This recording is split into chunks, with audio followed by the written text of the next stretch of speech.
আসসালামু আলাইকুম দর্শক।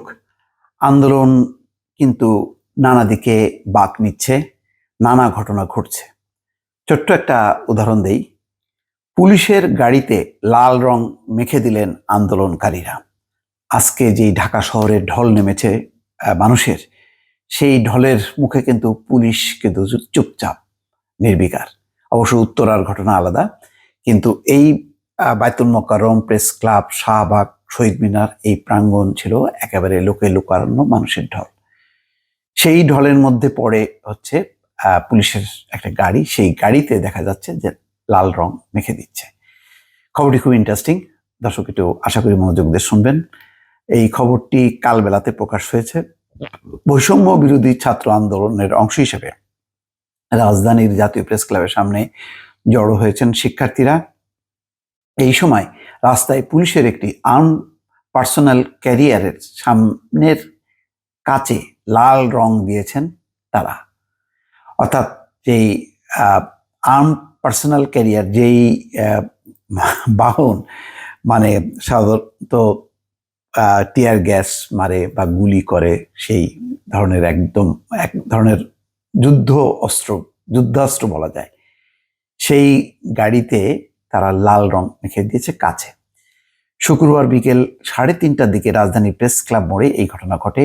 এর আগে রাজধানীর বিভিন্ন এলাকা থেকে ছোট ছোট মিছিল নিয়ে প্রেস ক্লাবের সামনে জড়ো হন শিক্ষার্থীরা। সেখানে পুলিশের একটি এপিসি পেয়ে তার সামনের কাচে লাল রং স্প্রে করে দেন কয়েকজন আন্দোলনকারী।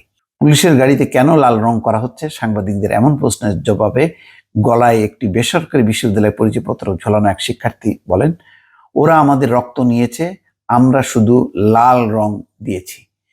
ভেতরে থাকা পুলিশের উদ্দেশ্য করে বলেন, আপনাদের সাথে আমাদের কোনো শত্রুতা নেই, কিন্তু আমরা এটা করতে বাধ্য হয়েছি।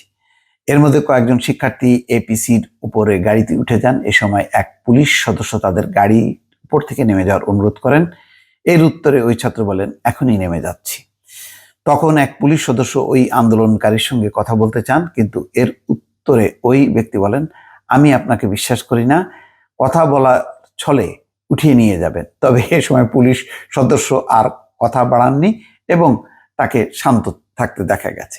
দর্শক, এই হচ্ছে নানা রকম বিচিত্র ঘটনা ঘটছে। আজকে বলবো যে পুলিশ তার মনোভাব, অবস্থান পরিবর্তন করতে শুরু করেছে। এটি হয়তো একটা প্রাথমিক এই সমস্ত সিমটম, কারণ বুঝতে পারছে পুলিশ প্রশাসন যে পরিমাণ ঢল নেমেছে মানুষের, এই ঢল অস্ত্র দিয়ে মোকাবেলা করা যাবে না। সুতরাং শান্তিপূর্ণ ক্ষোভ, বিক্ষোভ, প্রতিবাদ এটা করতে দিতে হবে, এটা মেনে নিতে হবে। অর্থাৎ যেই পরিমাণ মানুষের মধ্যে ক্ষোভ, অসন্তোষ, এই অবস্থায় যদি এটাকে মোকাবেলা বা দমন করার চেষ্টা করে, তাহলে আবারও রক্তপাত শুরু হবে। সুতরাং পুলিশ খুব শান্তভাবে আজকে ছিল, এটা ভালো একটি খবর। দর্শক ভালো থাকবেন, আল্লাহ হাফেজ।